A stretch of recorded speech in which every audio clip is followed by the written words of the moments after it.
কাশ্মীরের জঙ্গি হানায় নিহতদের প্রতি মোমবাতি জ্বালিয়ে শ্রদ্ধা নিবেদন। কাশ্মীরের নারকীয় ঘটনায় গর্জে উঠেছে গোটা দেশ। চারিদিকে জানানো হচ্ছে ধিক্কার, তীব্র প্রতিবাদ চলছে।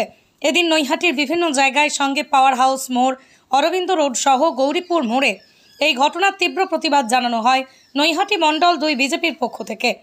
সাম্প্রতিক কাশ্মীরের পাহেলগাঁওতে জঙ্গি হানায় নিহতদের প্রতি শ্রদ্ধা জানান সংশ্লিষ্ট উপস্থিত বিজেপি কর্মীরা। এই শ্রদ্ধা জানানোর অনুষ্ঠানে উপস্থিত ছিলেন ব্যারাকপুর সাংগঠনিক জেলা বিজেপির সাধারণ সম্পাদক রূপক মিত্র, বিজেপি নেতা বিনোদ গণ্ড, নিপুল ব্যাপারী, বিজেপি নেত্রী জিনিয়া চক্রবর্তী সহ একাধিক বিজেপির নেতৃত্ব। সংবাদ মাধ্যমের মুখোমুখি হয়ে বিজেপি নেতা রূপক মিত্র বলেন, এই ঘটনার চরম নিন্দা করার পাশাপাশি এই প্রথম 2008 সালের পর 2025-এ বেছে বেছে হিন্দু পর্যটকদের উপর জঙ্গিরা আঘাত করে খতম করছে। নিহতদের প্রতি শ্রদ্ধা জানাতে 1 মিনিট নীরবতা পালন করা হয়। দেখুন নৈহাটি থেকে সতীনাথ ভট্টাচার্যের বিস্তারিত রিপোর্ট। দেখুন, এই নৃশংস হত্যাকাণ্ডের আমরা তীব্র প্রতিবাদ জানাই। তবে একটা আশ্চর্য জিনিস আমরা এবার লক্ষ্য করলাম, 2008 সালের পরে সিভিলিয়ানের ওপর আক্রমণ এই প্রথম 2025 সালে জঙ্গিরা করলো। কিন্তু অদ্ভুত আমরা একটা জিনিস দেখলাম যে জঙ্গিরা যখন এই পর্যটকদের যখন একটা ঘরে নিয়ে গেল, তাদেরকে তাদের পরিবারের থেকে আলাদা করে দেওয়ার পর পুরুষদের তাদেরকে পরিষ্কার জিজ্ঞাসা করা হলো তারা কোন ধর্মের মানুষ। যখন তারা বলল আমরা হিন্দু ধর্মের মানুষ, তখন কিন্তু তাদেরকে নির্বিধায় হত্যা করা হলো। তাহলে কি আজকে হিন্দু ধর্ম রক্ষা কি এখন ভারতবর্ষের কাছে এবং বিশ্বের কাছে কি এটা একটা থ্রেট হয়ে দাঁড়িয়েছে? তা আমরা যে বলছিলাম যে হিন্দু ভাই ভাই, হিন্দুদের আমাদের রক্ষা করতে হবে, এটা কিন্তু কালকের এই ঘটনা আরও প্রমাণ দিয়ে গেল। মানে এটা আমাদের কাছে সত্যি খুব বেদনাদায়ক। কারণ আমরা যারা হিন্দু সনাতনী, তারা মনে করি ভারতবর্ষের সমস্ত হিন্দু সনাতনীরা আমাদের ভাই এবং আমাদের আত্মীয়। তাই আমাদের আত্মীয়রা আজকে আমাদের ছেড়ে চলে গেছে, তাই তাদের পরিবারের প্রতি আমরা সমবেদনা জানাই এবং তাদের আত্মার প্রতি আমরা ঈশ্বরের কাছে প্রার্থনা করি তাদের আত্মাকে আপনি শান্তিতে রাখুন। পুরমন্ত্রী ফিরহাদ হাকিম আজকে বলেছে যে ফিরহাদ হাকিমের কোনো কথার উত্তর দেব না। কেন্দ্রীয় সরকার ফিরহাদ হাকিমের কোনো কথার উত্তর দেব না। ফিরহাদ হাকিমের কোনো কথার উত্তর দেব না। ফিরহাদ হাকিমের কোনো কথার উত্তর দেব না।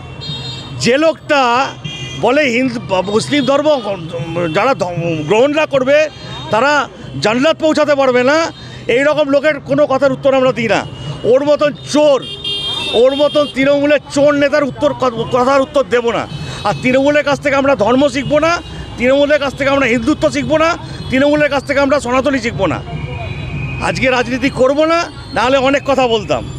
আর ফিরহাদ হাকিমের কথার কোনো উত্তর দেবো না, ওর মতন চোরের উত্তর আমি দিই না।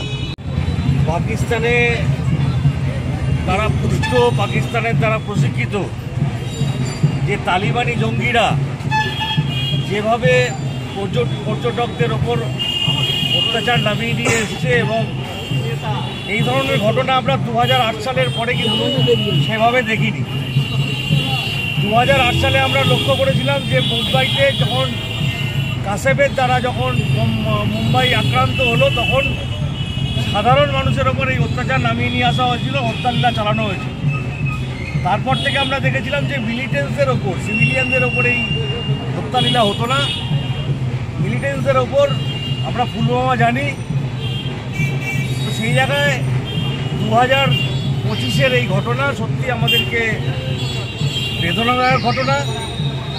এবং সবথেকে বড় কথা, আমাদের পশ্চিমবঙ্গের 3 জন সম্ভবত 3 জন নিহত হয়েছেন।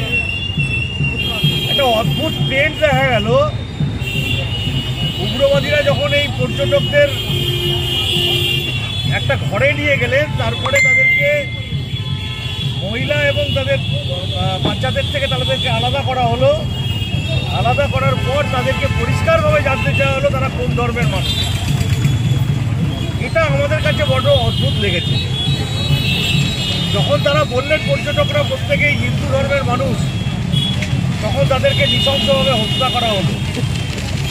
এই সারা দেশব্যাপী হিন্দুদের যে নিধন চলছে, তাতে আমাদের হিন্দুদের একত্রিত হতে হবে এবং এই ন্যাক্কারজনক ঘটনার তীব্র প্রতিবাদ করতে হবে। আপনারা জানেন সেই দিনই ঘটনাস্থলে আমাদের স্বরাষ্ট্রমন্ত্রী, আমাদের নেতা, ভারতীয় জনতা পার্টির অন্যতম নেতা অমিত শাহজি সেখানে পৌঁছেছেন।